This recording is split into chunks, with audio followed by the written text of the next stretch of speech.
Bu safar sizlar bilan hammani ko'nglidan birdek joy olgan shokoladli klubnikalarni tayyorlaymiz.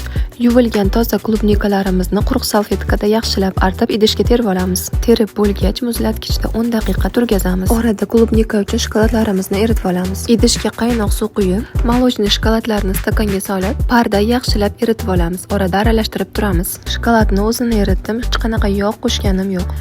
Erib tayyor bo'lgach, klubnikalarimizni muzlatgichdan olib, sekin-astalik bilan shokoladlarga botirib olamiz. Oshiqcha shokoladlarini idishga yaxshilab silkitib turamiz. Tayyor bo'lgach, klubnikali shokoladlar yopishib qolmasligi uchun pergamin qog'ozga terib chiqamiz.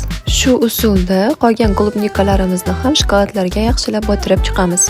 Tayyor bo'lgan klubnikalarni xohishga ko'ra bezatsangiz bo'ladi. Klubnikalar tezroq qatishini xohlasangiz 5 daqiqa muzlatgichga qo'ysangiz ham bo'ladi. Qarabsizki, mazali bo'lgan shokoladli klubnikalarimiz tayyor. Mazasiga tatib ko'rib baho beramiz. To'g'risi o'zimni qizil mahsulotlarga allergiyam bo'lishiga qaramay paqqos tushirdim. Mazasiga gap bo'lishi mumkin emas. Tayyorlab ko'rishni sizlarga ham maslahat beraman. Muhimi, shokoladni to'g'ri tanlab, texnikasini to'g'ri bajarsangiz bo'ldi. Video yoqqan bo'lsa, bittagina like bosib, menga obuna bo'lib qo'yishni unutmang.